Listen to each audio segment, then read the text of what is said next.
All right, Seahawks, you pulled out the win, but man, you gotta stop doing this because you're taking years off my life. Hey, I'm Gary Payton at the Seattle Supersonics. Sorry, Jay Peter with the Seattle Mariners and Jermaine Kearse. Cliff Averill. Dave Burleson. You're watching NorbCam. NorbCam. You're watching NorbCam.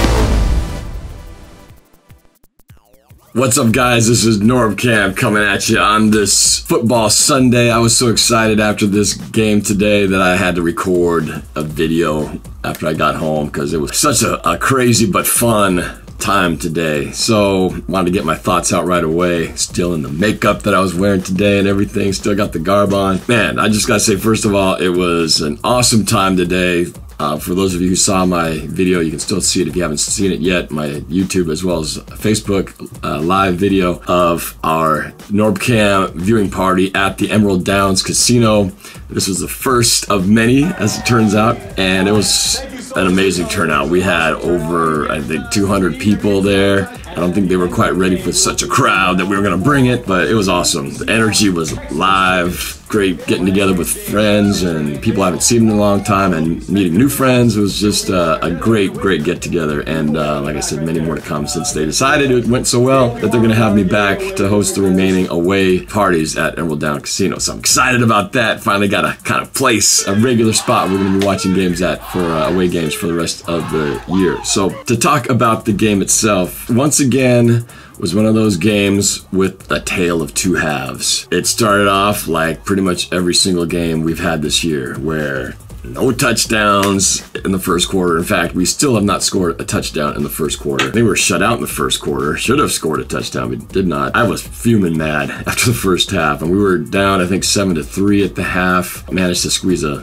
field goal in the end of the half, but man, it's just so frustrating because it was very clear early on that we were the more talented team, yet the only reason we were still losing is because we kept shooting ourselves in the foot with penalties and bad execution and questionable play calls and turnovers. It was just driving me nuts. And this is exactly what I was talking about when I said in my video last time that this game scares Jesus out of me, because that was what I was afraid of, that particularly offensively, that we would not get out of our own way. And that's exactly how it started. And our defense, credit to them again, those guys, with the exception of the one touchdown they got, which was off of a Thomas Rawls fumble, my guy gave them an easy short field that they scored pretty quickly on their following possession. So besides that touchdown, they were lights out, and I'll run through a few of the stats of how dominant we were. The nice thing is we came back from halftime and got things going. We started passing the ball downfield. Actually, we had been passing the ball downfield. We just couldn't close it on a couple drives, but in the second half we did. Oh, and I didn't mention the drops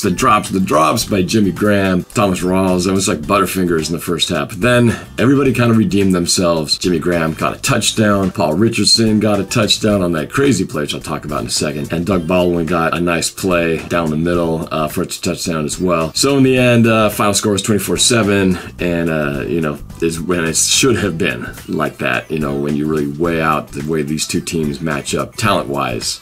A lot of it because the Giants are so badly decimated on the offensive side of the ball. So that crazy play with the trick play, I believe it was our second to last touchdown, but it was basically, we've run this before. This goes way back to 2013. We ran this play, at least the first time I remember seeing it, was we ran it against the Falcons with Marshawn Lynch. And that's a play where Wilson takes the ball, throws a swing pass to the back. It looks like he's going to just swing out, and he throws it back to Wilson, and then Wilson throws it to the receiver streaking down the left, kind of left side of the towards the end zone. And in this case, it was to Paul Richardson, but Wilson slightly underthrew it, so he had to kind of wait for it because he had to step on the defender, had to wait for it, and then jump up to get the ball. And he had it in his hands for a second, then it kind of juggled around and basically landed right between him and the defensive player that was covering him, and they literally were like glued together at the ball, wrestling for this thing with their heads down low. You couldn't see the ball because their bodies were on top of it.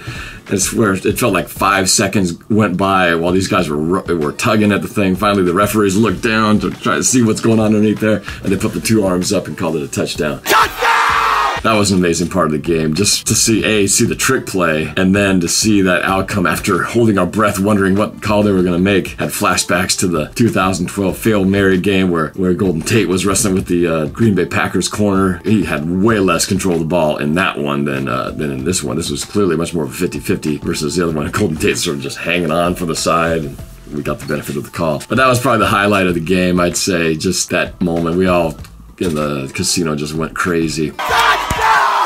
And that pretty much, I think, felt like it sealed the deal. I was feeling like if we can just get a lead, we would win the game. And as it turns out, they never scored again after that touchdown. So we really were okay once we had a lead. We were down by 3, then we went up, touchdown, and just slowly built on it to the point where the game was slowly put away. But that defense of ours, man, they just were lights out every time. The Giants just could not get anything going. And they were so limited in what they could do. You know, it was running back and tight end was their primary targets, and every once in a while they tried to hit the receivers, but our secondary had them locked down. Just a lot of missed passes, a lot of bad passes by Eli Manning, but that's because we also got the pass rush going. In fact, that led to one of our turnovers that we got from the Giants that led to, I believe it led to a touchdown, a result of the strip sack and fumble recovered by Frank Clark. That was a great point of the game as well. So yeah, just a really nice win. And let me just show you how lopsided it was. Once Seattle got out of their own way and started to just execute, things fell into place. And here's just an example of how dominant it was. First downs, 26-14. Rushing first down, it's 4-0. Oh, they got a lot of first downs from penalties. We had 3 versus 6 that we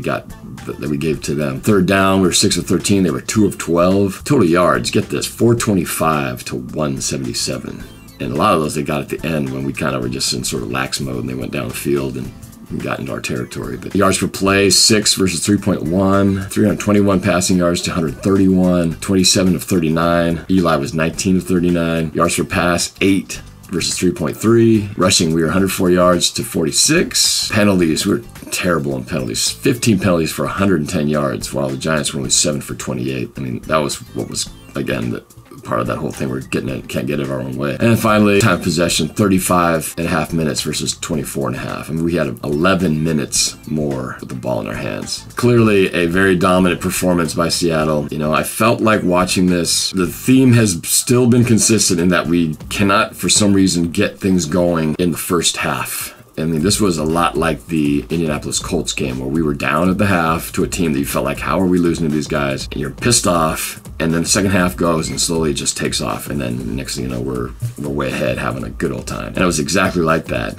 And it was just a matter of Seattle cleaning up their act, you know, making bad penalties, killing drives with penalties, catching the ball. And that's why I think Seattle is we're inching ever closer to the team I know that they can be, which is a team that can put 4 quarters together. Because if they can play like they did the second half for an entire game, we will return back to a form that I know they're capable of. We just, for some stinking reason, cannot get going out of the gate to save our lives. But I feel like that's gonna come. It's gonna happen. It's just taking time. Just a great performance. It's like nice to see the offense get going, see Wilson get his stride, hit some long passes. I said in my vlog before this that Seattle needs to take advantage of the long pass because they are not good. The Giants are not good on the long pass, 20 yards or more, and we did that several times. It was great to see. And in fact, should have had more. Russell missed on at least 2 occasions, maybe more, on long passes that would have gone for like 50 yards, just overthrowing by that much, you know, by a yard. The promising thing is that A, he's having time to make that kind of a throw, but B, I think he'll adjust and he will hit that target that he's just a little bit off right now. He's just overthrowing just a tad. But I think once he gets that cleaned up, we're going to see a little bit more of that kind of action with, you know, Richardson and Baldwin and Lockett streaking down the field. I think all 3 of those guys had opportunities for wide open, you know, touchdown bombs. So it could have been a lot higher score. Should have been. It should have been a shutout, you know, something like 35-0. I mean, that's how these 2 teams stack up against each other. But I will take 24/7 any day of the weekend, twice on Tuesday. So very happy about the end result. It's nice just because it's hard to go back to back and win road games. I had predicted way back in my music prediction video, I said this was going to be a loss. I'm happy to see that it was not, that the Giants are not the Super Bowl contending team that I think a lot of people thought, myself included, thought they were going to be. You never see how the injuries are going to come, but Giants are not good. Their season's done. Just a little bad luck hit their way, but it's nice for us. We come off now a 2-game winning streak. Actually 3, if you include the home game, but two-game streak on the road. Now we come back to CenturyLink next week to take on the Houston Texans. Houston, I predicted a win on that. I'm still predicting a win just because at home, I think we'll go undefeated at home. But it's not going to be easy because that new quarterback they got over there is going to be tough. I'll get into a little more breakdown video of that in the next video. But for now, I'm going to enjoy soaking in this victory as we move into 4-2 on the season. Still chasing the Rams, who are now, 5-2, I think, is what they're at after the win. A nasty win over the Cardinals, who, as far as I'm concerned, I think their season is dead and buried. Carson going down with a busted arm. Without him, they got no shot. Sorry, Arizona animal. He may be done. This may be the end of it for him, I think. But that's that. We'll face them soon enough on Thursday Night Football. So that's it. I just want to say again, I had a great time with all the 12s today. 200 plus, I think, guests. We packed that house, so many people. Again, special thanks to Emerald Downs Casino, John and Phil for making this happen, and looking forward to hosting more events. They will be doing actually every Sunday game, including the home games, which I just won't be there because I'm going to be at the games, but they'll be doing the same thing, having prizes and food specials just like they did today. So come on out. If you're from the area, come down to Emerald Downs and partake in the fun. It's a great venue, great viewing spot with lots of good amenities, and you can win prizes. How many places can you do that?